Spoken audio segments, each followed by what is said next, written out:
Hello everyone, Assalamu alaikum. Welcome back to my channel. Hope you all are doing well. Alhamdulillah, I'm fine. So this video is all about a day before Eid. For the last video I got lot of beautiful comments. Inshallah ഒരുപാട് റിക്വസ്റ്റും കിട്ടിയിട്ടുണ്ടായിരുന്നു. ഞാൻ പതിയെ free ആകുമ്പോൾ ഒക്കെ ചെയ്യാം ഇൻഷാല്ല. It's around 10 AM. I am just plan for the day. ഞാൻ ഇതിന് വേണ്ടിയിട്ടുള്ള ഫുഡ് പ്രിപ്പറേഷനൊക്കെ ജസ്റ്റ് ഒരു നോട്ടായിട്ട് ഇതുപോലെ എഴുതി വെക്കും. അപ്പം എനിക്ക് കുക്ക് ചെയ്യുന്ന സമയത്ത് ജസ്റ്റ് ഒന്ന് റെഫറൻസ് നോക്കിയിട്ട് പെട്ടെന്ന് തന്നെ കുക്ക് ചെയ്തിട്ട് എടുക്കാൻ പറ്റും.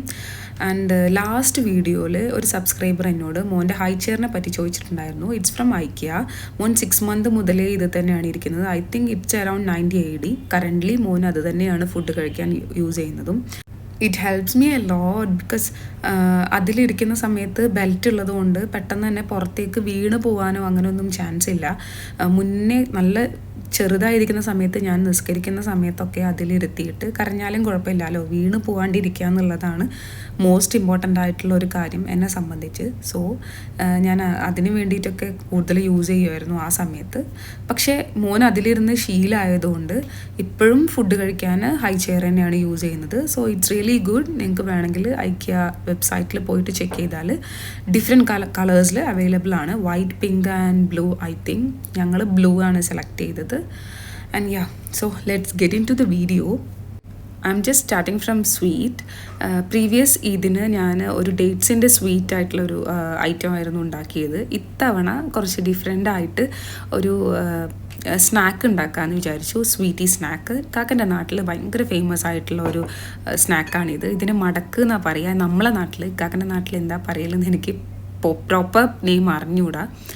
ആൻഡ് അപ്പോൾ ആ ഒരു സ്നാക്ക് ഉണ്ടാക്കാമെന്ന് വിചാരിച്ചു. അതിന് വേണ്ടിയിട്ട് ഞാനൊരു 250 ml 2 cup floor, all purpose floor എടുത്തിട്ടുണ്ട്.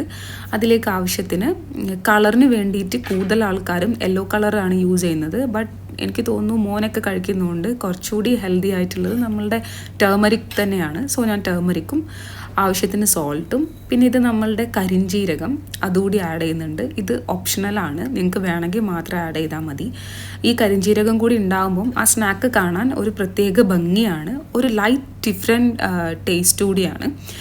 ഓൾ പർപ്പസ് ഫ്ലോറിലേക്ക് ഈ ഒരു 3 ഇൻഗ്രീഡിയൻസ് മാത്രമേ ഞാൻ ആഡ് ചെയ്യുന്നുള്ളൂ. ഇനിയിപ്പോൾ നമുക്കിതൊരു സ്മൂത്ത് ഡോ ആക്കിയിട്ട് പ്രിപ്പയർ ചെയ്യണം. നമ്മളുടെ ചപ്പാത്തിക്ക് കുഴക്കുന്ന പോലൊക്കെ തന്നെയുള്ള ഒരു ഡോ.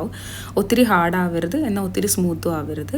അപ്പം ഈ ഒരു യെല്ലോയിഷ് കളർ കിട്ടും ബിക്കോസ് നമ്മൾ ടേമറിക് ആഡ് ചെയ്തതുകൊണ്ട്. ടേമറിക് ആഡ് ചെയ്യാണ്ടും നിങ്ങൾക്ക് ഇത് പ്രിപ്പയർ ചെയ്തിട്ട് എടുക്കാൻ പറ്റും. കളർ ഉണ്ടാവില്ല എന്ന് മാത്രമേ ഉള്ളൂ. ഡോ പ്രിപ്പയർ ചെയ്തതിന് ശേഷം നന്നായിട്ടൊരു കോട്ടൺ ക്ലോത്ത് വെച്ചിട്ട് കവർ ചെയ്തിട്ട് ഒരു 13 minutes റെസ്റ്റ് ചെയ്യാൻ വേണ്ടിയിട്ട് വെക്കാം. കോട്ടൺ ക്ലോത്ത് ഇല്ലാന്നുണ്ടെങ്കിൽ പ്ലാസ്റ്റിക് റാപ്പർ വെച്ചിട്ട് ജസ്റ്റ് ഒന്ന് കവർ ചെയ്തിട്ട് 13 minutes റെസ്റ്റ് ചെയ്യാൻ വെക്കുക. മിനിമം 13 minutes ആണ്. 1 hour പോയാലും പ്രശ്നമൊന്നുമില്ല. പക്ഷേ ഇതിൻ്റെ ടൈം കൂടുന്നതിനനുസരിച്ച് മേ ബി നമ്മളുടെ ആ ഒരു ഡോ ഭയങ്കര സ്മൂത്ത് ആവാൻ ചാൻസ് ഉണ്ട്. അപ്പോൾ ഒത്തിരി സ്മൂത്തായിട്ട് കഴിഞ്ഞാൽ ഈ ഒരു സ്നാക്ക് പ്രിപ്പയർ ചെയ്തെടുക്കുന്ന സമയത്ത് കുറച്ച് ബുദ്ധിമുട്ടാണ്. സോ 13 minutes ആകുമ്പോഴേക്കും നെക്സ്റ്റ് പ്രോസസ്സ് സ്റ്റാർട്ട് ചെയ്ത് സ്നാക്ക് കംപ്ലീറ്റ് ആക്കാൻ വേണ്ടിയിട്ട് ട്രൈ ചെയ്യുക. And here I am gonna explain 2 more things.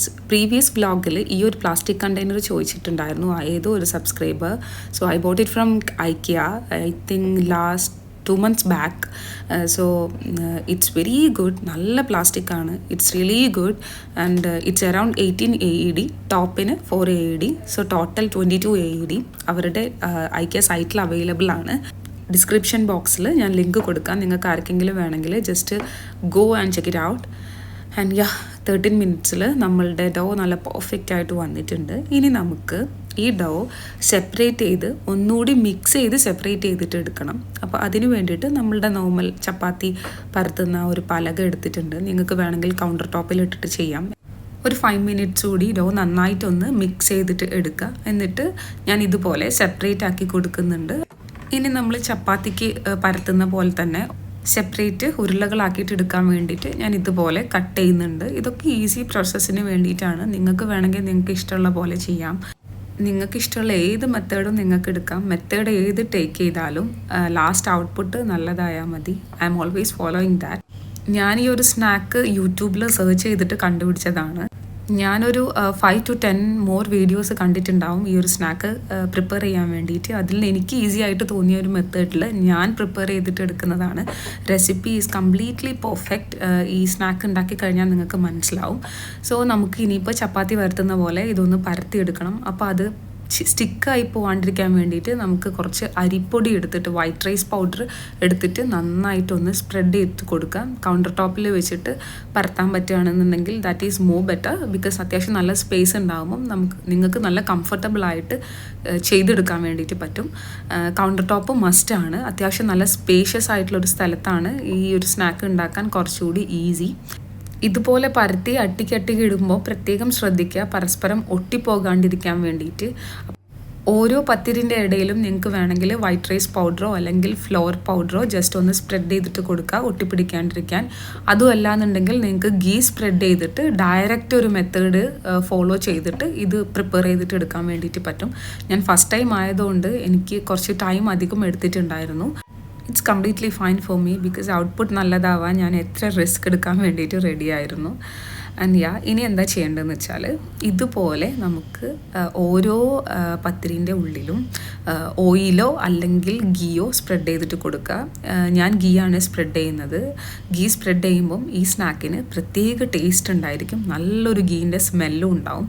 അപ്പം ഒരു 5 or 6 പത്തിരി, നിങ്ങൾ എത്ര പത്തിരിയാണോ പരത്തിയത് ആ പത്തിരിൻ്റെ നേരെ പകുതി ഹാഫ് പോർഷൻ എടുത്തിട്ട് ഇതുപോലെ അട്ടിക്ക് വെക്കുക. എല്ലാത്തിൻ്റെ ഇടയിലും ഗീ സ്പ്രെഡ് ചെയ്യാൻ മറക്കരുത്. ഗീ സ്പ്രെഡ് ചെയ്തിട്ടില്ല എന്നുണ്ടെങ്കിൽ പത്തിരികൾ തമ്മിൽ ഒട്ടിപ്പിടിക്കുകയും സ്റ്റിക്കി ആയിട്ട് നമുക്കത് കട്ട് ചെയ്തിട്ട് എടുക്കാൻ പറ്റാത്തൊരു രൂപത്തിലേക്ക് മാറും. സോ താഴത്ത് കുറച്ച് വൈറ്റ് റൈസ് ഫ്ലോർ സ്പ്രെഡ് ചെയ്തതിന് ശേഷം ഇതുപോലെ പരത്തിയിട്ടെടുക്കുക. നിങ്ങൾക്ക് ഇഷ്ടമുള്ള ഷേപ്പിൽ ഇത് പ്രിപ്പയർ ചെയ്യാം. ഞാനിപ്പം എനിക്ക് കുറച്ച് ഈസി ആയിട്ട് തോന്നിയത് ഇങ്ങനത്തെ ഒരു ഷേപ്പിൽ അത് പ്രിപ്പയർ ചെയ്തിട്ടെടുക്കാൻ വേണ്ടിയിട്ടാണ്. നമ്മൾ ഓരോ പത്തിരിൻ്റെ ഉള്ളിലും ഗീ സ്പ്രെഡ് ചെയ്തതുകൊണ്ട് തന്നെ ഇത് പരത്തിയെടുക്കാൻ ഭയങ്കര സുഖമാണ്. നല്ല സ്മൂത്തായിട്ട് നിങ്ങൾക്ക് പരത്തിയെടുക്കാൻ വേണ്ടിയിട്ട് പറ്റും. റൗണ്ട് ഷേപ്പിൽ പരത്തണം എന്നുള്ളവർക്ക് റൗണ്ട് ഷേപ്പിൽ പരത്താം, ഈ ഒരു ഷേപ്പിൽ പരത്തണം എന്നുള്ളവർക്ക് ഈ ഷേപ്പിൽ പരത്താം. എങ്ങനെ പരത്തിയാലും ഔട്ട്പുട്ട് ഏകദേശം ഒരുപോലെ ആയിരിക്കും. അപ്പം ഇനി നമുക്കിത് ഫോൾഡ് ചെയ്തിട്ട് എടുക്കണം. അപ്പം ഞാൻ ഈ ഒരു ഷേപ്പിൽ ഫോൾഡ് ചെയ്യാനാണ് ആദ്യം വിചാരിച്ചത്. അപ്പോൾ ഒത്തിരി ലെയേഴ്സ് വരും, നമ്മളുടെ പ്രൊഡക്റ്റ് അങ്ങനെ പൊങ്ങി നിൽക്കും. അപ്പം ഞാൻ നേരെ ഓപ്പോസിറ്റ് പൊസിഷനിൽ ഇതുപോലെ ഫോൾഡ് ചെയ്യാമെന്ന് വിചാരിച്ചു. ഒരു 1 to 2 സെൻറ്റിമീറ്റർ വിടുത്തിട്ടിട്ട് ഇതുപോലെ ഒന്ന് ജസ്റ്റ് റോൾ ചെയ്തിട്ട് എടുക്കുക. എന്നിട്ട് എഡ്ജസ് ജസ്റ്റ് ഒന്ന് നൈഫ് വെച്ച് പ്രസ് ചെയ്തിട്ട് ഒന്ന് സ്റ്റിക്ക് ആക്കി കൊടുക്കുക. ജസ്റ്റ് ഒന്ന് സ്റ്റിക്ക് ചെയ്ത് നിൽക്കാൻ വേണ്ടിയിട്ടുള്ള ഒരു പ്രോസസ്സാണിത്. ഇങ്ങനെ ചെയ്തിട്ടില്ലെങ്കിലും ഇത് സ്റ്റിക്കാവും, എന്നാലും കുറച്ചുകൂടി ഒരു പെർഫെക്റ്റ് വേലായിക്കോട്ടെ എന്ന് വിചാരിച്ചിട്ടാണ് ഞാൻ ഈ ഒരു പ്രോസസ്സ് ഫോളോ ചെയ്തത്. ഇതുപോലെ ഒട്ടിച്ചു കൊടുക്കുക. അപ്പോൾ അത് പെട്ടെന്ന് അങ്ങ് സ്റ്റിക്കി ആയിട്ട് നിന്നോളും. ലാസ്റ്റ് പ്രോസസ്സാണിത്. ലാസ്റ്റ് പ്രോസസ്സിൽ നമ്മൾ ചെയ്യാൻ വേണ്ടി പോകുന്നത് ഇതുപോലെ കട്ട് ചെയ്തിട്ടെടുക്കണം. അപ്പോൾ കട്ട് ചെയ്യുമ്പം സ്പെഷ്യലായിട്ട് ശ്രദ്ധിക്കുക, നിങ്ങൾക്ക് ഇഷ്ടമുള്ള അത്രയും വലുപ്പം അനുസരിച്ച് ഇത് കട്ട് ചെയ്തിട്ടെടുക്കാം. ചില ആൾക്കാർക്ക് വലിയ കാജ, ഇതിൻ്റെ നെയിം കാജ, ഓക്കെ, കാക്കൻ്റെ നാട്ടിൽ ഇതിന് കുഞ്ഞിക്കാജ പറയും. ഞാൻ ചെറിയ കാജയാണ് ഉണ്ടാക്കുന്നത്. എൻ്റെ നാട്ടിൽ ഇതിന് മടക്ക് എന്നാണ് പറയുക. അപ്പോൾ എനിക്ക് ചെറിയ കാജയാണ് ഇഷ്ടം. അപ്പം ഞാൻ അതിനനുസരിച്ചാണ് കട്ട് ചെയ്തിട്ട് എടുക്കുന്നത്. നിങ്ങൾക്ക് കുറച്ച് വലിയതാണ് വേണ്ടതെന്നുണ്ടെങ്കിൽ നിങ്ങൾ അതിനനുസരിച്ച് കട്ട് ചെയ്തിട്ട് എടുക്കുക. എന്നിട്ട് ഓരോന്നും കട്ട് ചെയ്തത് ഇതുപോലെ ജസ്റ്റ് പരത്തുമ്പോൾ ജസ്റ്റ് ഒന്ന് പരന്ന് നിൽക്കും. അപ്പം ചില ആൾക്കാർ നന്നായിട്ട് ഹാർഡ്ലി പ്രസ് ചെയ്ത് പരത്തും. അങ്ങനെ ചെയ്താലും കുഴപ്പമില്ല. ഞാൻ വളരെ സ്മൂത്തായിട്ട് ഒരു ലൈറ്റ് പ്രസ്സിങ് മാത്രമേ കൊടുക്കുന്നുള്ളൂ. ബിക്കോസ് എനിക്കിങ്ങനെ തടിച്ച് ഉണ്ടായിട്ട് ഇരിക്കുന്നതാണ് ഇഷ്ടം. അപ്പോൾ അതിന് വേണ്ടിയിട്ട് ഇങ്ങനെ ഓരോന്നും പരത്തി സെപ്പറേറ്റ് ആക്കിയിട്ട് വെച്ചതിന് ശേഷം നമുക്കിത് ഡയറക്റ്റ് ഫ്രൈ ചെയ്യാം. ഫ്രൈ ചെയ്യാൻ വേണ്ടിയിട്ട് നാട്ടിലൊക്കെ എനിക്ക് തോന്നുന്നു വീടുകളിൽ ഉണ്ടാക്കുമ്പോൾ കൂടുതലും ഗീ ആണ് യൂസ് ചെയ്യൽ. ഞാനിപ്പോൾ കറൻ്റ്ലി യൂസ് ചെയ്യുന്നത് ഓയിലാണ്, unrefined oil. Special note unrefined oil. Refined oil use ചെയ്യാണ്ടിരിക്കുക. ഒരുപാട് പ്രോസസ്സിലൂടെ ഫോളോ ചെയ്തിട്ടുണ്ടാകുന്നതാണ് റിഫൈൻഡ് ഓയിൽസ്. അത് നമ്മളുടെ ഹെൽത്തിന് ഒത്തിരി ഡാമേജ് ഉണ്ടാക്കും. എൻ്റെ കയ്യിൽ ഇത്രയും ഗീ ഇല്ല, അതുകൊണ്ടാണ്. ഇല്ലെങ്കിൽ ഞാൻ ഗീയിലേ ഇത് ഫ്രൈ ചെയ്യാമെന്ന് വിചാരിച്ചത്. ആൻഡ് അപ്പം നമ്മൾ ഈ എണ്ണയിൽ ഇട്ട് കൊടുക്കുമ്പോൾ തന്നെ നമ്മൾ നോർമൽ ചിപ്സൊക്കെ ഫ്രൈ ചെയ്യുന്ന പോലെ പെട്ടെന്ന് തന്നെ അത് കുക്കായിട്ട് അങ്ങ് പൊന്തും. എപ്പോഴും ശ്രദ്ധിക്കുക, ലോ ടു മീഡിയം ഫ്ലെയിമിൽ വെക്കുക. ഒത്തിരി ഹൈ ഫ്ലെയിമിൽ വെച്ചിട്ട് കരിച്ച് കളയരുത്. ഇതിൻ്റെ കളർ ഒരു യെല്ലോ കളറാണ്. ആ കളറിൽ തന്നെ ഇത് നമുക്ക് എണ്ണയിൽ നിന്ന് മാറ്റിയെടുക്കാം. ഇതിൻ്റെ ഒരു ടൈം വരുന്നത് 5 to 6 minutes ആണ്. ആ ഒരു ടൈമിനുള്ളിൽ തന്നെ ഫസ്റ്റ് ബാച്ച് നന്നായിട്ട് ഫ്രൈ ആയിട്ട് കിട്ടിയിട്ടുണ്ട്. മാക്സിമം ഓയിൽ നന്നായിട്ട് ഡ്രൈ ചെയ്തിട്ട് എടുക്കാൻ വേണ്ടിയിട്ട് ട്രൈ ചെയ്യുക. ഇല്ലാന്നുണ്ടെങ്കിൽ നിങ്ങൾ കോരിയിടുന്ന പാത്രത്തിലേക്ക് നല്ലൊരു ടിഷ്യൂ പേപ്പർ താഴെ വിരിച്ചു കൊടുക്കുക.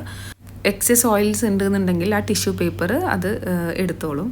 സോ സെക്കൻഡ് ബാച്ച് തൊട്ട് ഞാനത് നന്നായിട്ടൊന്ന് കുക്ക് ചെയ്തിട്ട് എടുക്കുന്നുണ്ട്. ഇപ്പം മൊത്തത്തിൽ ഞാൻ ഫ്രൈ ചെയ്തിട്ട് എടുത്തു. 250 ml കപ്പിലാണെന്നുണ്ടെങ്കിൽ ഇത്രയും കാജ നിങ്ങൾക്ക് ഉണ്ടാക്കിയെടുക്കാൻ വേണ്ടി പറ്റും. ഇതിനി നമുക്ക് ഷുഗർ സിറപ്പിൽ നന്നായിട്ടൊന്ന് ടിപ്പ് ചെയ്തിട്ടെടുക്കണം. അപ്പോൾ അതിൻ്റെ മുന്നേ ഡയബറ്റീസ് ഇഷ്യൂസൊക്കെ ഉള്ള പേഷ്യൻസ് നിങ്ങളെ വീട്ടിലുണ്ടെന്നുണ്ടെങ്കിൽ ഷുഗർ സിറപ്പിൽ മുക്കാണ്ട് ഇത് അങ്ങനെ തന്നെ നിങ്ങൾക്ക് ജാറിലാക്കി ഒരു 1 month കേടുവരാണ്ട് യൂസ് ചെയ്യാനും പറ്റും, അവർക്ക് കൊടുക്കാനും പറ്റും. ഇനിയിപ്പോൾ ഡയബറ്റീസ് ഇഷ്യൂസ് ഒന്നും ഇല്ലയെന്നുണ്ടെങ്കിൽ നിങ്ങൾക്ക് ഇതുപോലെ ഷുഗർ സിറപ്പിൽ മിക്സ് ചെയ്തിട്ട് മാറ്റി വെക്കാം. അപ്പോൾ ഷുഗർ സിറപ്പിൻ്റെ ഒരു അളവ് എന്ന് പറഞ്ഞാൽ 250 ml ഷുഗർ ആണെന്നുണ്ടെങ്കിൽ 250 ml തന്നെ വാട്ടർ എടുത്ത് നന്നായിട്ടൊന്ന് ബോയിൽ ചെയ്ത് കൊടുക്കുക. സ്റ്റിക്കി ഫോമിലെത്തുമ്പോൾ ഷുഗർ സിറപ്പ് റെഡിയാവും. ഷുഗറിൻ്റെ ക്വാണ്ടിറ്റി നിങ്ങൾക്ക് വേണമെങ്കിൽ വേരിയേഷൻ വരുത്താം. ഷുഗർ 250 ml എന്നുള്ളത് നിങ്ങൾക്ക് വേണമെങ്കിൽ 200 ml 100 ml ആക്കി കുറയ്ക്കാൻ പറ്റും. ഡിപ്പെൻഡ്സ് അപ്പോൺ നിങ്ങളുടെ ഷുഗർ ലെവൽ. അൽഹംദുലില്ലാ ഈ വർഷം 10 അറഫ നോമ്പും കംപ്ലീറ്റ് ചെയ്യാൻ വേണ്ടിയിട്ട് പറ്റി. I M so happy for that. ഒരുപാട് കാലത്ത് ആഗ്രഹമായിരുന്നു കണ്ടിന്യൂസ് ആയിട്ട് അത് കംപ്ലീറ്റ് ചെയ്യാൻ പറ്റണമെന്ന്. ഈ വർഷം ഞാനത് ഐ മേഡ് ഇറ്റ്, അൽഹംദുലില്ലാ ഫോർ ദാറ്റ്. സോ അറഫ നോമ്പ് ആയതുകൊണ്ട് തന്നെ നമ്മൾ ഈദ് പർച്ചേസിംഗ് ഒന്നും കംപ്ലീറ്റ് ചെയ്തിട്ടുണ്ടായിരുന്നില്ല. സോ നമ്മൾ വെരി സ്മോൾ ഒരു പർച്ചേസിന് വേണ്ടിയിട്ട് വന്നതായിരുന്നു, ഇക്കാക്കും ബേബി അബ്ദുള്ളക്കും. And this year I am not buying new clothes, I already have few. So ഞാൻ അതൊക്കെ ഇട്ടിട്ട് അഡ്ജസ്റ്റ് ചെയ്യാമെന്ന് വിചാരിച്ചു. Not adjusting, I already have ഞാൻ ഇടാത്ത ക്ലോത്ത്സൊക്കെ. Few weeks backs I bought a lot of clothes from ട്രെൻഡിയോൾ. So അതൊക്കെ ഉണ്ട്, അത് ഏതെങ്കിലും ഇട്ടിട്ട് അഡ്ജസ്റ്റ് ചെയ്യാമെന്ന് വിചാരിച്ചു. Not adjusting, I already have write. And ഞാൻ കുറേ ആയി ഇതുപോലത്തെ ഒരു കുക്ക് വെയർ സെറ്റ് തപ്പി നടക്കുന്നു. അപ്പോൾ എനിക്ക് മെറ്റീരിയൽ എപ്പോഴും ഓക്കെ ആവാത്തതുകൊണ്ട് ഞാൻ വാങ്ങാണ്ട് അങ്ങനെ വെക്കും. സോ ഈ സെയിം പ്രോഡക്റ്റ് ഞാൻ ട്രെൻഡിയോളിൽ കണ്ടിട്ടുണ്ടായിരുന്നു. ഇതിന് ഔട്ട്ലെറ്റിൽ വന്നത് 600 something dirhams. പക്ഷേ ട്രെൻഡിയോളിൽ ഞാൻ കണ്ടത് I think 300 something, half price. And it's really good, നല്ല പ്രൊഡക്റ്റാണ്. ഇൻഷാ അല്ലാ ഞാൻ ട്രെൻഡിയോളിന് ഇത് വാങ്ങാമെന്ന് വിചാരിക്കുന്നു. ബിക്കോസ് ഒരു 300 dirhams ഓഫ് കിട്ടും. ആൻഡ് ഹിയർ സ്പ്ലാഷിൽ ഒത്തിരി ഓഫേഴ്സ് ഉണ്ടായിരുന്നു. നിങ്ങൾക്ക് കാണാൻ പറ്റും 980, 1080, 2080, 3080 ഫുൾ നമ്മളുടെ വീട്ടിലിടാൻ പറ്റുന്നതും. അതുപോലെ തന്നെ വെസ്റ്റേൺ കളക്ഷൻസൊക്കെ ആയിരുന്നു. കുറേ മോഡസ്റ്റി വെയേഴ്സ് വളരെ കുറവായിരുന്നു. ഞാൻ നിങ്ങളോട് പറഞ്ഞിട്ടുണ്ടായിരുന്നു തോന്നുന്നു, ഞാൻ റീസെൻ്റ്ലി ഫോക്കസ് ചെയ്യുന്നത് മോഡസ്റ്റ് എസെൻഷ്യലിലേക്കാണ്. എനിക്ക് കുറച്ച് ഫേവറേറ്റ് ആയിട്ടുള്ള വെസ്റ്റേൺ ഐറ്റംസ് ഒക്കെ ഉണ്ടായിരുന്നു, അതൊക്കെ ഞാൻ കീപ്പ് ചെയ്തു. ബാക്കിയൊക്കെ ഞാൻ ഡൊണേഷൻ ബോക്സിലിട്ടു. ഇക്കാക്ക ഒരുപാടായിട്ട് സ്പെക്സ് സെർച്ച് ചെയ്യുന്നുണ്ടായിരുന്നു. സോ നമ്മൾ ഔട്ട്ലെറ്റിലെയും ഒത്തിരി ഒപ്റ്റിക്കൽസിൽ സെർച്ച് ചെയ്തു. Finally we bought it from Dubai Mall, I think last week. അൽഹംദുലില്ലാ ഇക്കാക്കൻ്റെ പർച്ചേസൊക്കെ കഴിഞ്ഞു. ലാസ്റ്റ് നമ്മൾ ബേബി അബ്ദുള്ളക്ക് ഒരു പെയർ ഓഫ് ഷൂസ് നോക്കി ഫ്രം അഡിഡാസ്. അതുകൂടി കിട്ടിക്കഴിഞ്ഞപ്പം നമ്മൾ തിരിച്ച് വീട്ടിലേക്ക് പോകാമെന്ന് പ്ലാൻ ചെയ്തു. And baby Abdullah is too good for making new friends. മാഷാഅല്ലാ, he likes to talk kids and play with them. Recently he just learned some words like what's your name and where are you from, and she is Zara from I think Lebanon, and he's asking that. I'm just so happy because he's making new friends and talking others and making happy face. മാഷാല്ല my baby so good. And yeah, last നമ്മൾ visit ചെയ്തത് പ്യൂമയിൽ ഒത്തിരി collections ഉണ്ടായിരുന്നു, but they don't have offers. So നമ്മൾ അവിടെ നിന്ന് ഇറങ്ങി. ഇത് നമ്മളുടെ ഫൈനൽ ഷോപ്പാണ്. ഭയങ്കര ഫേമസ് ആയിട്ടുള്ള ഈ ഔട്ട്ലെറ്റിൽ ഏറ്റവും ഫേമസ് ആയിട്ടുള്ള ഒരു ഷോപ്പാണിത്, Sun and Sons. They have amazing collections in that time. So നിങ്ങൾ തീർച്ചയായിട്ടും ബ്രാൻഡ്സൊക്കെ ഫോളോ ചെയ്യുന്ന ആൾക്കാരാണ് നിങ്ങളെന്നുണ്ടെങ്കിൽ ജസ്റ്റ് ഇവിടെ വന്നിട്ട് പർച്ചേസ് ചെയ്യുക. നിങ്ങൾക്ക് ഒത്തിരി നല്ല ഓഫേഴ്സ് അവൈലബിൾ ആയിരിക്കും. ഞാൻ പേഴ്സണലി പ്രിഫർ ചെയ്യുന്ന കുറച്ച് shops Adidas. They have amazing collections for kids and men. പെണ്ണുങ്ങൾക്ക് എനിക്ക് ഒത്തിരി കളക്ഷൻ ഉണ്ടതായിട്ട് തോന്നിയിട്ടില്ല. ആൻഡ് ഷൂസൊക്കെ ഫോക്കസ് ചെയ്യുന്ന ആളാണെന്നുണ്ടെങ്കിൽ അണ്ടർ ആർമർ ഒന്ന് ചെക്ക് ചെയ്തിട്ട് നോക്കുക. അതുപോലെ തന്നെ Sun and Sons, they have everything. They have everything, shirts, pants, whatever you want, they have everything. അങ്ങനത്തെ ഒരു അടിപൊളി ഷോപ്പാണ് സൺ ആൻഡ് സൺസ് ഔട്ട്ലെറ്റിലെ. ആൻഡ് യാ, നമ്മൾ പോകുന്ന വഴി കറാമ ഒന്ന് വിസിറ്റ് ചെയ്തു. As usual it's very crowded. It's around 1 o'clock. നമ്മൾ പെട്ടെന്ന് വീട്ടിൽ പോയി because baby Abdullah is almost sleepy. നമ്മൾ പോകുന്ന വഴിയിൽ ഡേ ടു ഡേ ഒന്ന് സ്പോട്ട് ചെയ്തു. ഞാൻ ഒത്തിരി ആയി ഡേ ടു ഡേയിൽ പോയിട്ട്. ഇൻഷാ അല്ലാ I want visit soon. UAE climate ഭയങ്കര വേഴ്സ് ആയിക്കൊണ്ടിരിക്കുകയാണ്. അതുകൊണ്ട് നടന്നു പോയിട്ട് പർച്ചേസ് ചെയ്യാനുള്ള പ്ലാൻസ് ഒന്നും കറൻ്റ്ലി ഇല്ല. അതർവൈസ് നമുക്ക് ഡേ ടു ഡേയിലേക്ക് ഒരു 10 minute വാക്കിംഗ് ഡിസ്റ്റൻസ് ആയിരുന്നു ഉള്ളത്. And yeah, the very next day I want make a lot of things because നാളെ ഈദാണ് ഇൻഷാ അല്ലാ. And today I am gonna explain some easy snacks for Eid. ഈദിൻ്റെ മോർണിംഗ് നിങ്ങൾക്ക് ഈസി ആയിട്ട് പ്രിപ്പയർ ചെയ്തിട്ടെടുക്കാൻ പറ്റുന്ന കുറച്ച് സ്നാക്സിൻ്റെ റെസിപ്പി ഞാനിവിടെ ഷെയർ ചെയ്യാൻ വേണ്ടിയിട്ട് പോവാണ്. നിങ്ങൾ ചെറിയ ന്യൂ ബോണിൻ്റെയോ അല്ലെങ്കിൽ കിഡ്സിൻ്റെയോ ടോഡ്ലേഴ്സിൻ്റെയോ ഒക്കെ മോമാണെന്നുണ്ടെങ്കിൽ ഈ മെത്തേഡ് ഫോളോ ചെയ്താൽ നിങ്ങളുടെ ഒത്തിരി ടൈം നിങ്ങൾക്ക് സേവ് ചെയ്യാൻ വേണ്ടി പറ്റും. ഫസ്റ്റ് ഞാൻ പ്രിപ്പയർ ചെയ്യാൻ പോകുന്നത് നമ്മളെ മലബാറിലെ ഭയങ്കര സ്പെഷ്യലായിട്ടുള്ള കായ്പോളയാണ്. അതിന് വേണ്ടി ഞാൻ കുറച്ച് ഇന്ത്യൻ ബനാന ഗീയിൽ നന്നായിട്ട് സോട്ട് ചെയ്തിട്ട് എടുക്കുന്നുണ്ട്. അപ്പോൾ അതിനിടയിൽ അത് സോട്ട് ആവുന്ന ടൈമിൻ്റെ ഉള്ളിൽ ഞാൻ കുറച്ച് ക്യാരറ്റ് ഇതുപോലെ ഗ്രേറ്ററിൽ വെച്ചിട്ട് ഗ്രേറ്റ് ചെയ്യുന്നുണ്ട്. ഈ ഗ്രേറ്റർ ഞാൻ ഐക്യന്ന് ഒരു 6 month ബാക്ക് വാങ്ങിയതാണ്, അറൗണ്ട് 380. ഈ ഒരു ഇത്രയും ചെറുതായിട്ട് വേണം നമുക്ക് ഗ്രേറ്റ് ചെയ്തിട്ടെടുക്കാൻ ക്യാരറ്റ് പോള, എന്നാലാണ് ആ പോളക്ക് നല്ല യമ്മി ടേസ്റ്റ് വരിക. അപ്പോൾ ഇതിനിടയിൽ നമ്മളുടെ ബനാന നന്നായിട്ടൊന്ന് ഗീയിൽ സോട്ട് ചെയ്തിട്ട് നമുക്കതിനി ഫ്രിഡ്ജിൽ സ്റ്റോർ ചെയ്യാം. മോർണിംഗ് പോള ഉണ്ടാക്കുമ്പോൾ നമ്മളുടെ ജോബ് കുറച്ച് ഈസി ആവാൻ വേണ്ടിയിട്ടാണ് ഇങ്ങനെ ചെയ്യുന്നത്. നിങ്ങൾക്ക് വേണമെങ്കിൽ പോള ഉണ്ടാക്കി വെക്കണമെങ്കിൽ ഉണ്ടാക്കി വെക്കാം. അപ്പോൾ ഒരു ഫ്രഷ്നെസ് ഫീൽ ചെയ്യാത്തത് കൊണ്ടാണ് ഞാൻ ഇങ്ങനെ സ്റ്റോർ ചെയ്ത് വെക്കുന്നത്. ഓൾവേസ് റിമെമ്പർ, സ്റ്റോർ ചെയ്യുന്നത് ഗ്ലാസ് ജാറിലായിരിക്കണം. പ്ലാസ്റ്റിക് ജാർസ് കംപ്ലീറ്റ്ലി അവോയ്ഡ് ചെയ്യുക. That is good for your health. And ക്യാരറ്റും നന്നായിട്ട് ഗ്രേറ്റ് ചെയ്ത് എടുത്തിട്ടുണ്ട്. ഇത് വേണമെങ്കിൽ നിങ്ങൾ ബനാന ചെയ്ത പോലെ തന്നെ ഗീയിൽ നന്നായിട്ടൊന്ന് സോട്ട് ചെയ്തിട്ട് നിങ്ങൾക്ക് ഫ്രിഡ്ജിൽ സ്റ്റോർ ചെയ്യാൻ വേണ്ടി പറ്റും. നെക്സ്റ്റ് ഞാൻ എക്സ്പ്ലെയിൻ ചെയ്യാൻ പോകുന്ന റെസിപ്പി നമ്മളുടെ പഴം നിറച്ചത്. എൻ്റെ നാട്ടിൽ ഭയങ്കര ഫേമസ് ആയിട്ടുള്ള ഒരു സ്നാക്കാണ് പഴം നിറച്ചത്. അപ്പം നമ്മൾ എല്ലാ ഈദിലും മോർണിംഗ് സ്നാക്കിൽ ഏറ്റവും ഇമ്പോർട്ടൻ്റ് ആയിട്ടുണ്ടാവുന്ന അല്ലെങ്കിൽ ഏറ്റവും കിങ് ഓഫ് ദ സ്നാക്ക് എന്നൊക്കെ വേണമെങ്കിൽ പറയാം, അത്രയും ഇമ്പോർട്ടൻ്റ് ആയിട്ട് എപ്പോഴും പ്രിപ്പയർ ചെയ്യുന്ന ഒരു സ്നാക്കാണ് പഴം നിറച്ചത്. അപ്പോൾ അതിന് വേണ്ടിയിട്ട് ഞാൻ ഒരു 1/2 cup കാഷ്യൂസ് എടുത്തിട്ട് നന്നായിട്ടൊന്ന് കട്ട് ചെയ്തിട്ട് വെച്ചിട്ടുണ്ട്. ഇനിയിപ്പോൾ ഇതിലേക്ക് നമുക്ക് കുറച്ച് കോക്കനട്ട് വേണം. നമുക്കിവിടെ ഗ്രേറ്റഡ് കോക്കനട്ട് ഇതുപോലെ ഫ്രീസ് ചെയ്തിട്ടാണ് കിട്ടുക. ഞാനൊരു 1/2 cup കോക്കനട്ട് എടുത്തിട്ടുണ്ട്. ഇനി നമുക്ക് നന്നായിട്ടൊരു പാന് ചൂടാക്കിയതിൻ്റെ ശേഷം അതിലേക്ക് ആവശ്യത്തിന് ഗീ ആഡ് ചെയ്ത് കൊടുക്കുക. സ്പെഷ്യൽ നോട്ട് ഗീ തന്നെ ആഡ് ചെയ്ത് കൊടുക്കുക. ഓയിൽ ആഡ് ചെയ്താൽ ഈ ഒരു തീനിൻ്റെ കറക്റ്റ് ടേസ്റ്റ് കിട്ടില്ല. അതിലേക്ക് ആവശ്യത്തിന് നമ്മൾ ക്രഞ്ച് ചെയ്ത് വെച്ച കാഷ്യൂസ് ഒരു ഗോൾഡൻ ബ്രൗൺ ആവുന്നവരെ ജസ്റ്റ് ഒന്ന് സോട്ട് ചെയ്തിട്ട് കൊടുക്കാം. നിങ്ങൾക്ക് വേണമെന്നുണ്ടെങ്കിൽ അതിലേക്ക് റൈസിൻസ് ആഡ് ചെയ്യുക. ബ്ലാക്ക് റൈസിൻസോ യെല്ലോ റൈസിൻസോ depends upon your choice. And സ്പോട്ടിൽ തന്നെ നിങ്ങൾക്ക് കോക്കനട്ട് ആഡ് ചെയ്ത് കൊടുക്കാം. ബിക്കോസ് കോക്കനട്ട് ഒത്തിരി സോട്ട് ആവണ്ട. ഒത്തിരി സോട്ടായി കഴിഞ്ഞാൽ ഈ ഒരു തീനിൻ്റെ കറക്റ്റ് ടെക്സ്ചറിൽ ആ തീന് കിട്ടില്ല. അതിലേക്ക് ആവശ്യത്തിന് ഷുഗർ ആഡ് ചെയ്ത് കൊടുക്കാം. നല്ലൊരു സ്മെല്ലിനും ടേസ്റ്റിനും വേണ്ടിയിട്ട് നമുക്ക് കാർഡമൻ പൗഡർ കൂടി ആഡ് ചെയ്തിട്ട് ജസ്റ്റ് ഒരു 1 minute സോട്ട് ചെയ്തിട്ട് കൊടുക്കുക. ആൻഡ് ഗ്യാസ് ഓഫ് ചെയ്യുക. ഒത്തിരി സോട്ട് ചെയ്ത് കഴിഞ്ഞാൽ ഈ കോക്കനട്ട് ഒത്തിരി ഡ്രൈ ആയിട്ട് പോകും. സോ ഒത്തിരി ഡ്രൈ ആവാണ്ട് ഒരു 20% ഒക്കെ സോട്ടാക്കിയതിൻ്റെ ശേഷം പെട്ടെന്ന് തന്നെ നമുക്ക് ഗ്യാസ് ഓഫ് ചെയ്തിട്ട് ഇതുപോലെ ഗ്ലാസ് ജാറിലേക്ക് മാറ്റാം. ഒരു 10 to 15 minute റെസ്റ്റ് ചെയ്യാൻ വെക്കുമ്പോഴേക്കും ഇത് നന്നായിട്ട് തണുക്കും. ആ സമയത്ത് നമുക്കിത് ഫ്രിഡ്ജിൽ സ്റ്റോർ ചെയ്ത് വെക്കാം. And next I am gonna make some ada. നമ്മളെ നാട്ടിൽ ശർക്കര അട എന്ന് പറയും. നമ്മളെ നാട്ടിൽ അട ഭയങ്കര ഇമ്പോർട്ടൻ്റ് ആണ് എല്ലാ പെരുന്നാൾക്കും. അപ്പോൾ അതിന് വേണ്ടിയിട്ട് ശർക്കരയാണ് കൂടുതലും യൂസ് ചെയ്യുക. എൻ്റെ കയ്യിൽ ശർക്കര സ്റ്റോക്കില്ല, കരിപ്പട്ടിയാണുള്ളത്. ബട്ട് ഇറ്റ്സ് ഫൈൻ, ഏത് വേണമെങ്കിലും നിങ്ങൾക്ക് യൂസ് ചെയ്യാം. ടേസ്റ്റിൽ വളരെ മൈന്യൂട്ടായിട്ടുള്ള ഒരു ഡിഫറൻസ് വരുന്നേ ഉള്ളൂ, but it's fine.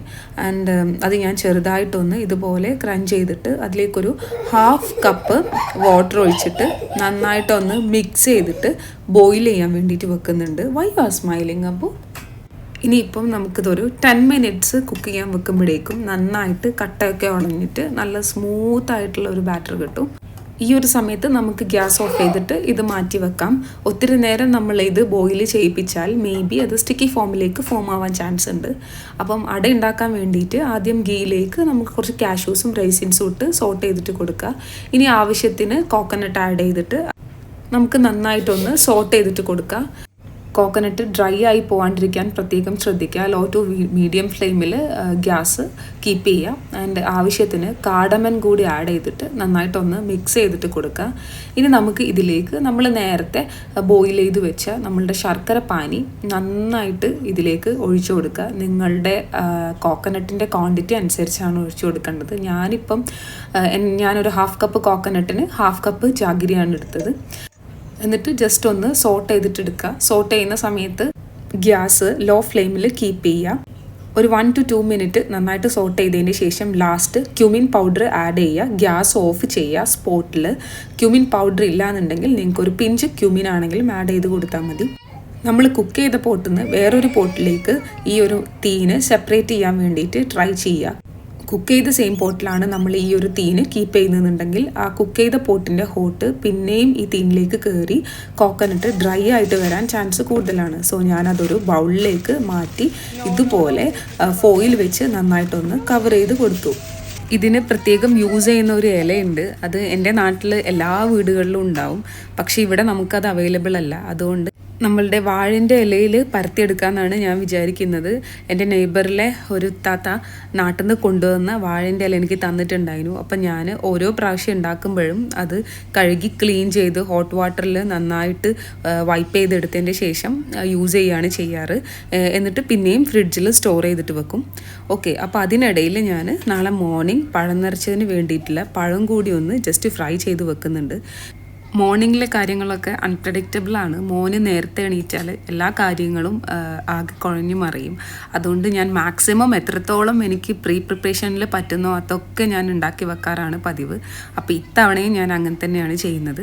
Banana just ഒന്ന് സ്ലൈറ്റ് ഫ്രൈ ചെയ്തിട്ട് സ്റ്റോർ ചെയ്ത് വെക്കാമെന്നാണ് വിചാരിക്കുന്നത്. ഓക്കെ, അപ്പോൾ ഇനി അട ഉണ്ടാക്കാൻ വേണ്ടിയിട്ട് നമുക്ക് അതിൻ്റെ ബേസ് ഉണ്ടാക്കിയെടുക്കണം. അതിന് വേണ്ടിയിട്ട് ഞാൻ ഈസ്റ്റേണിൻ്റെ റോസ്റ്റഡ് റൈസ് പൗഡറാണ് യൂസ് ചെയ്യുന്നത്. ഞാൻ ഒരുപാട് കാലമായിട്ട് തന്നെയാണ് യൂസ് ചെയ്യുന്നത്. ഇതിൻ്റെ റോസ്റ്റഡ് അല്ലാത്ത റൈസ് പൗഡറും അവൈലബിൾ ആണ്. എനിക്ക് യൂസ് ചെയ്തിട്ട് ഏറ്റവും കുറച്ചുകൂടി ബെറ്ററായിട്ട് തോന്നിയത് ഈ റോസ്റ്റഡ് റൈസ് പൗഡറാണ് ഈസ്റ്റേണിൻ്റെത്. It's around 9 AD 8 point something. And അത് ആവശ്യത്തിനെടുത്തതിന് ശേഷം സോൾട്ട് ആഡ് ചെയ്തിട്ട് നമ്മുടെ ഹോട്ട് വാട്ടറിൽ ജസ്റ്റ് ഒന്ന് നന്നായിട്ട് കുഴച്ചിട്ടെടുക്കുക. കൈകൊണ്ട് കുഴയ്ക്കാൻ ബുദ്ധിമുട്ടായിരിക്കും, ബിക്കോസ് നല്ല ഹോട്ട് വാട്ടറിൽ കുഴച്ചാലാണ് ഈ മാവ് ഒരു 50% കുക്കായിട്ട് കിട്ടൽ. ബാലൻസ് 50% നമ്മൾ സ്റ്റീം ചെയ്യുന്ന സമയത്ത് കുക്കാവും. ടേസ്റ്റിന് സോൾട്ട് ആഡ് ചെയ്ത് കൊടുക്കുക. ഡിപ്പെൻഡ്സ് അപ്പോൺ നിങ്ങൾ എത്ര റൈസ് പൗഡറാണ് എടുത്തത് അതിനനുസരിച്ച്. ഞാൻ ഹോട്ട് വാട്ടർ ആഡ് ചെയ്യുന്നുണ്ട്. കുറച്ച് പോർഷൻ ആഡ് ചെയ്തിട്ട് നന്നായിട്ട് മിക്സ് ചെയ്തിട്ട് എടുക്കുക. ഒത്തിരി വാട്ടർ ആഡ് ചെയ്ത് കഴിഞ്ഞാൽ മേ ബി നന്നായിട്ട് സ്മൂത്തായിട്ട് പോവും. ഒത്തിരി സ്മൂത്ത് ആവണ്ട ഈ ഒരു മാവ്. നമുക്കൊരു 70 to 75% സ്മൂത്ത് ആയാൽ മതി. അപ്പോൾ അതിന് വേണ്ടിയിട്ട് ഞാൻ ഇതുപോലെ നന്നായിട്ട് വാട്ടർ മിക്സ് ചെയ്ത് കുഴച്ചെടുത്ത് റെഡിയാക്കി വെച്ചിട്ടുണ്ട്. ഇനിയിപ്പോൾ ഇത് ഫോയിൽ വെച്ചിട്ട് ജസ്റ്റ് ഒരു 5 മിനിറ്റ് കവർ ചെയ്ത് വെക്കുക. ആ ഒരു ഫോയിലിൻ്റെ അകത്തിലെ ചൂടിൽ കിടന്നിട്ട് അത് നന്നായിട്ടൊന്ന് കുക്കാവും. നെക്സ്റ്റ് റെസിപ്പി ബീഫ് ഫ്രൈൻ്റെതാണ്. അപ്പോൾ ഇത് ബിരിയാണിക്ക് കോംബോ ചെയ്യാൻ വേണ്ടിയിട്ട് ബീഫ് ഡീപ്പ് ഫ്രൈ ചെയ്യാൻ വേണ്ടിയിട്ടാണ് വിചാരിക്കുന്നത്. ഇതൊരു 500 ഗ്രാം ബീഫുണ്ട്. അപ്പം ഞാൻ കൂടുതലും പാകിസ്ഥാനി ബീഫ് അല്ലെങ്കിൽ മൊറോക്കോ ബീഫാണ് പ്രിഫർ ചെയ്യുന്നത് വാങ്ങാൻ. എനിക്ക് ഇന്ത്യൻ ബീഫിനേക്കാളും കുറച്ചുകൂടി നല്ലതായിട്ട് തോന്നിയിട്ടുള്ളത് പാകിസ്ഥാനി ബീഫും മൊറോക്കൻ ബീഫും ഒക്കെയാണ്. നന്നായിട്ട് വാഷ് ചെയ്ത ബീഫിലേക്ക് ആവശ്യത്തിന് കറി leaves, chilli, tomato, onion and ginger garlic crunch ചെയ്തത്. പേസ്റ്റ് ആണെങ്കിൽ നിങ്ങൾക്ക് പേസ്റ്റ് ആഡ് ചെയ്ത് കൊടുക്കാം. ഞാൻ കൂടുതൽ പ്രിഫർ ചെയ്യുന്നത് ക്രഞ്ച് ചെയ്തതാണ്. സ്പൈസസ് ആയിട്ട് ആഡ് ചെയ്യുന്നത് turmeric, garam masala, chilli powder, coriander powder, അതുപോലെ തന്നെ കുറച്ച് ക്യുമിൻ, നമുക്ക് ചെറുതോ അല്ലെങ്കിൽ വലിയ പെരിഞ്ജീരകം ഏത് ആഡ് ചെയ്താലും ഓക്കെയാണ്. And the last one salt for taste. ഇതൊക്കെ കൂടി ആഡ് ചെയ്ത് നന്നായിട്ട് മിക്സ് ചെയ്തിട്ടെടുക്കുക. സ്പൂണിനെ കൊണ്ട് മിക്സ് ചെയ്യുന്നതിനേക്കാളും ഇതുപോലെ കൈ കൊണ്ട് നന്നായിട്ട് ഉടച്ച് മിക്സ് ചെയ്യുമ്പം ബീഫിലേക്ക് മസാലകളൊക്കെ നല്ല പെർഫെക്റ്റ് ആയിട്ട് കയറും. ലാസ്റ്റ് ഒരു 1/2 കപ്പ് വാട്ടർ കൂടി ആഡ് ചെയ്തതിൻ്റെ ശേഷം നന്നായിട്ട് മിക്സ് ചെയ്ത് ക്ലോസ് ചെയ്ത് ഞാനൊരു 5 മുതൽ 10 വരെ വിസിൽസ് അടിച്ചിട്ട് ഇത് ഫ്രിഡ്ജിൽ സ്റ്റോർ ചെയ്ത് വെക്കാനാണ് പ്ലാൻ ചെയ്യുന്നത്. നാളെ മോർണിംഗ് ഫ്രൈ ചെയ്തിട്ടെടുക്കും. നമ്മളുടെ ബനാന നന്നായിട്ട് കുക്ക് ചെയ്തിട്ടുണ്ട്. ഇനിയിപ്പോൾ നമുക്കിത് സ്റ്റോർ ചെയ്യണം. മോർണിംഗ് എന്തായാലും ഇതൊന്നുകൂടി ചൂടാക്കണം. അത് ഞാൻ മേ ബി എയർ ഫ്രയറിലിട്ട് ചെയ്യും ഇൻഷാ അല്ലാ. പഴനിറച്ചതിൻ്റെ ഫില്ലിംഗ് ഒക്കെ നാളെ ഞാൻ മോർണിംഗ് ചെയ്യാനാണ് പ്ലാൻ ചെയ്യുന്നത്. ഇപ്പം തന്നെ ഒക്കെ ചെയ്ത് വെച്ചാൽ ആ ഒരു ഫ്രഷ്നെസ് കിട്ടില്ല. മോസ്റ്റ് ഓഫ് ദ ഐറ്റംസും നമ്മൾ പ്രീ പ്ലാൻ ചെയ്തിട്ട് ഒക്കെ ഉണ്ടാക്കി വെക്കുന്നത് കൊണ്ട് അൽഹംദുലില്ലാ മോർണിംഗ് ബിരിയാണി മാത്രം ഉണ്ടാക്കാനേ ഉണ്ടാവൂ ഇൻഷാ അല്ലാ. അപ്പോൾ ലാസ്റ്റ് പരിപാടി അട ഉണ്ടാക്കിയെടുക്കുക എന്നുള്ളതാണ്. അതിന് വേണ്ടി നമ്മളുടെ ഇഡ്ഡലി ഉണ്ടാക്കുന്ന പാത്രത്തിൽ ഇത്രയും വെള്ളം വെച്ചിട്ട് ഈ ഒരു തട്ട് മാത്രം വെച്ചാൽ മതി. ഈ ഒരു തട്ട് ഇല്ലാത്ത ഇഡ്ഡലി ചെമ്പുകളും ഞാൻ കണ്ടിട്ടുണ്ട്. അപ്പോൾ അതിലാണെന്നുണ്ടെങ്കിൽ നിങ്ങൾക്ക് ഇഡ്ഡലി ഉണ്ടാക്കുന്ന ആ ഒരു തട്ട് വെച്ചിട്ട് നമുക്കതിൽ ഉണ്ടാക്കിയെടുക്കാം. ഇതാണ് ഞാൻ പറഞ്ഞ ലീവ്സ്. ഇത് ഒത്തിരി പ്രാവശ്യം ഉണ്ടാക്കിയതാണ്, വാഴേൻ്റെ ഇലയാണ്. അപ്പോൾ ഇത് നന്നായിട്ട് ചൂടുവെള്ളത്തിൽ വാഷ് ചെയ്തിട്ടെടുക്കുക. നമ്മളുടെ യൂസ് കഴിഞ്ഞാൽ നമുക്കിത് ഫ്രിഡ്ജിൽ സ്റ്റോർ ചെയ്തിട്ട് റീയൂസ് ചെയ്യാൻ വേണ്ടിയിട്ടും പറ്റും. എൻ്റെ ഉമ്മ അട ഉണ്ടാക്കാൻ വേണ്ടി യൂസ് ചെയ്യുന്ന ലീവ്സ് ഇതല്ല, ആലില പോലെയുള്ള ഷേപ്പിലുള്ള ഒരു ഇല വെച്ചിട്ടാണ് നമ്മളുടെ നാട്ടിലൊക്കെ അട ഉണ്ടാക്കാറ്. അപ്പോൾ നമുക്കതിവിടെ അവൈലബിൾ അല്ലാത്തതുകൊണ്ട് ഈ ഇലയിൽ അട ഉണ്ടാക്കാം. വടകര ആ ഒരു സൈഡിലൊക്കെ ഈ വാഴയിലയിലാണ് അട ഉണ്ടാക്കുന്നത് കണ്ടിട്ടുള്ളത്. അറിയില്ല, എൻ്റെ നെയ്ബർ ഉണ്ടാക്കുന്നത് മാത്രമേ ഞാൻ കണ്ടിട്ടുള്ളൂ. കുറച്ച് വാം വാട്ടർ എടുത്ത് വെക്കുക. ഇത് ഉണ്ടാക്കുന്നത് എങ്ങനെയാണെന്ന് വെച്ചാൽ ഈ വാഴേൻ്റെ ഇലയിലേക്ക് നമ്മൾ ഇതുപോലെ പത്തിരിക്ക് ഉണ്ടാക്കുന്ന ഓരോ ഉരുളകൾ പോലെ ആക്കിയിട്ട് ഇങ്ങനെ വെച്ചിട്ട് നമുക്ക് പതുക്കെ കൈ കൊണ്ട് പ്രസ് ചെയ്ത് പരത്തി കൊടുക്കുക. അപ്പം ഇതിൻ്റെ സൈസൊക്കെ ഡിപ്പെൻഡ്സ് അപ്പോൺ നിങ്ങൾ കട്ട് ചെയ്യുന്ന വാഴേൻ്റെ ഇല അനുസരിച്ചിരിക്കും. അപ്പോൾ എൻ്റേത് കുറച്ച് ചെറുതാണ്. അപ്പോൾ അതിനനുസരിച്ച് ഞാനൊരു മീഡിയം സൈസ്, ഒത്തിരി ചെറുതല്ല ഒത്തിരി ബിഗും അല്ല, ഒരു മീഡിയം സൈസിൽ ഉള്ള വാഴൻ്റെ ഇലയാണ്. അതിലിതുപോലെ പരത്തിയിട്ട് ആവശ്യത്തിന് നമ്മൾ നേരത്തെ ഉണ്ടാക്കി വെച്ച തീന് ഇട്ട് കൊടുക്കുന്നുണ്ട്. ഇനിയിപ്പോൾ ഇത് ഫോൾഡ് ചെയ്തിട്ട് എടുക്കണം. ഞാൻ ഒത്തിരി തീൻ വെച്ച് കൊടുക്കുന്നുണ്ട്, ബിക്കോസ് എനിക്ക് നല്ല തിക്കായിട്ടിരിക്കുന്ന അടയാണ് ഇഷ്ടം. ചില അടകളിൽ തീന് കുറവും പുറത്തത്തെ മാവ് കൂടുതലായിരിക്കും. അപ്പോൾ ശരിക്കും ആ അടൻ്റെ ഒരു ഫുൾ ടേസ്റ്റ് കിട്ടാത്ത പോലെ ഫീൽ ചെയ്യും. അതുകൊണ്ട് ഞാനിങ്ങനെയാണ് ഉണ്ടാക്കിയെടുക്കാറ്, പുറത്തത്തെ മാവ് കുറവും ഉള്ളിൽ തീന് കൂടുതലും ആയിട്ട്. ആൻഡ് ലാസ്റ്റ് ഈ എഡ്ജസ് നന്നായിട്ട് പ്രസ് ചെയ്ത് കൊടുക്കുക. നമ്മൾ സ്റ്റീം ചെയ്യുന്ന സമയത്ത് ഉള്ളിലുള്ള തീന് പുറത്തേക്ക് വരാണ്ട് നോക്കണം. നമ്മളുടെ ഇല ഈ ഒരു പൊസിഷനിൽ വെക്കുമ്പോൾ പൊട്ടി പുറത്തേക്ക് വരുന്നുണ്ടോ എന്നും കൂടി ചെക്ക് ചെയ്തതിന് ശേഷം നമുക്ക് ഇതുപോലെ ചെമ്പിൻ്റെ മുകളിലായിട്ട് വെച്ച് കൊടുക്കുക. പോട്ടിൽ വെച്ച് കൊടുക്കുന്ന സമയത്ത് പ്രത്യേകം ശ്രദ്ധിക്കേണ്ട കാര്യം എന്താണെന്ന് വെച്ചാൽ ഇതുപോലെ എഡ്ജസ് ഒക്കെ ഫോൾഡ് ചെയ്തതിന് ശേഷം വേണം വെക്കാൻ. ഇല്ലെങ്കിൽ ചിലപ്പോൾ സ്റ്റീം കയറുന്ന സമയത്ത് ഇല പൊട്ടിപ്പോവാൻ വേണ്ടിയിട്ടും ഉള്ളിലെ അടൻ്റെ തീന് പുറത്ത് വരാൻ വേണ്ടിയിട്ടും ചാൻസ് കൂടുതലാണ്. എൻ്റെ അതിൽ 6 or 7 ഇല പീസസേ ഉള്ളൂ. സോ ഞാൻ 2 or 3 ബാച്ചസ് ആയിട്ടാണ് ഈ ഒരു അട ഉണ്ടാക്കിയെടുക്കുന്നത്. സെക്കൻഡ് ബാച്ച് പ്രിപ്പയർ ചെയ്യുന്നതിൻ്റെ മുന്നേ നമ്മളുടെ ഈ വൈറ്റ് റൈസ് നിങ്ങൾ എന്തായാലും ക്ലോസ് ചെയ്ത് വെക്കാൻ വേണ്ടിയിട്ട് പ്രത്യേകം ശ്രദ്ധിക്കണം. ഇല്ലാന്നുണ്ടെങ്കിൽ ആ ഒരു വൈറ്റ് റൈസിൻ്റെ മുകൾ ഭാഗം കുറച്ച് ഹാർഡായിട്ട് ഫോം ചെയ്യും. അപ്പോൾ നമുക്ക് പരത്താൻ കുറച്ച് ബുദ്ധിമുട്ടാണ്. നമ്മൾ നേരത്തെ കുക്ക് ചെയ്യാൻ വേണ്ടി വെച്ച ബീഫ് നന്നായിട്ട് കുക്ക് ചെയ്തിട്ടുണ്ട്. ഒരു 5 to 10 വിസിൽസൊക്കെ ഞാൻ കൊടുത്തിട്ടുണ്ടായിരുന്നു. സ്റ്റീം കളഞ്ഞതിൻ്റെ ശേഷം ഞാൻ ജസ്റ്റ് കുക്കായിട്ടുണ്ടോ എന്നൊന്ന് നോക്കി. ഒരു 85% ബീഫ് കുക്കായിട്ടുണ്ട്. ബാക്കി നാളെ മോർണിംഗ് ഫ്രൈ ചെയ്യുന്ന സമയത്ത് നമുക്ക് കുക്ക് ചെയ്തിട്ടെടുക്കാം. ഒത്തിരി കുക്കായി കഴിഞ്ഞാൽ ഡീപ്പ് ഫ്രൈ ചെയ്യുമ്പം അത് ഉടഞ്ഞു പോകാൻ വേണ്ടി ചാൻസ് കൂടുതലാണ്. വാട്ടറൊന്നും കളയരുത്. വാട്ടറോട് കൂടി തന്നെ നമുക്കിത് ഫ്രിഡ്ജിൽ സ്റ്റോർ ചെയ്യാം. വാട്ടർ കളഞ്ഞാൽ ഡീപ്പ് ഫ്രൈ ചെയ്യുന്ന സമയത്ത് നമ്മളുടെ ബീഫ് കുക്കാവില്ല. പിന്നെ നമ്മൾ എക്സ്ട്രാ വാട്ടർ ആഡ് ചെയ്ത് കൊടുക്കേണ്ടി വരും. നമ്മളുടെ ഫസ്റ്റ് ബാച്ച് അട പ്രിപ്പയർ ആയിട്ടുണ്ട്. ഒരു 10 മിനിറ്റ് ഞാൻ സ്റ്റീം ചെയ്തിട്ടുണ്ടായിരുന്നു. ഒരു 5 മിനിറ്റിൽ തന്നെ അത്യാവശ്യം നന്നായിട്ട് സ്റ്റീം ആവും. പിന്നെ ഞാൻ നന്നായിട്ട് കുക്ക് ആയിക്കോട്ടെ, മോനൊക്കെ കഴിക്കുന്നതല്ലേ എന്ന് വിചാരിച്ചിട്ട് അത്യാവശ്യം നന്നായിട്ട് സ്റ്റീം ചെയ്ത് എടുത്തിട്ടുണ്ടായിരുന്നു. And A special disclaimer, don't do like this. എനിക്ക് നോമ്പ് തുറക്കുന്ന സമയമായപ്പം തീരെ ടൈം ഉണ്ടായിരുന്നില്ല. അതുകൊണ്ട് പെട്ടെന്ന് ഇതുപോലെ ഇലയിൽ നിന്ന് മാറ്റുമായിരുന്നു. നല്ല ഹോട്ടായിട്ടാണ് ഉണ്ടാവല്. പ്രത്യേകിച്ച് സ്റ്റീം ചെയ്ത ഫുഡുകൾ അങ്ങനെയാണ്. അപ്പം ഇത് ശ്രദ്ധിക്കുക, നിങ്ങളുടെ കൈ ബേണായിട്ട് പോകാൻ ചാൻസ് കൂടുതലാണ്. അപ്പോൾ ഫസ്റ്റ് ബാച്ചിൽ ഞാനൊരു 6 അടകളൊക്കെ പ്രിപ്പയർ ചെയ്തിട്ട് എടുത്തിട്ടുണ്ട്. സെക്കൻഡ് ബാച്ചും ഞാൻ കുക്ക് ചെയ്തിട്ടെടുത്തു. ആൻഡ് അൽഹംദുലില്ല അറഫ നോമ്പ് 10 കംപ്ലീറ്റ് ചെയ്തു ഈ പ്രാവശ്യം. I am so happy this time because I am planning for this since എനിക്ക് തോന്നുന്നു ഒരു 8th 10th ഒക്കെ പഠിക്കുന്ന സമയത്തെ ഉമ്മൊക്കെ പിടിക്കുമ്പം ഇൻഷാ അല്ലാഹ് അറഫയിൽ 10 എടുക്കണം എന്ന് ഭയങ്കര ആഗ്രഹമായിരുന്നു. Finally I will do it. അൽഹംദുലില്ല ഫോർ ദാറ്റ്. ആൻഡ് ലാസ്റ്റ് പരിപാടി വേസ്റ്റ് ഇടലാണ്. വേസ്റ്റൊക്കെ കൊണ്ടുപോയിട്ടു. And it's around 12:30 a.m. It's a very long day for me, and alhamdulillah I'll do each and everything that I'm planning at morning. And it's a happy day for me, inshallah. And thank you so much for those who are watching till the end. നാളെ ഇതായതുകൊണ്ട് Emirati ഫാമിലീസൊക്കെ നെയ്ബേഴ്സുള്ളവർ full light up ചെയ്തിട്ട് ഭയങ്കര festival mood ഒരു prepare ചെയ്തിട്ടുണ്ടായിരുന്നു. And that's it about this vlog. I will update Eid vlog soon. ഇഷ്ടപ്പെട്ടാൽ എല്ലാവരും ഒന്ന് subscribe ചെയ്ത് support ചെയ്യണം. Thank you so much.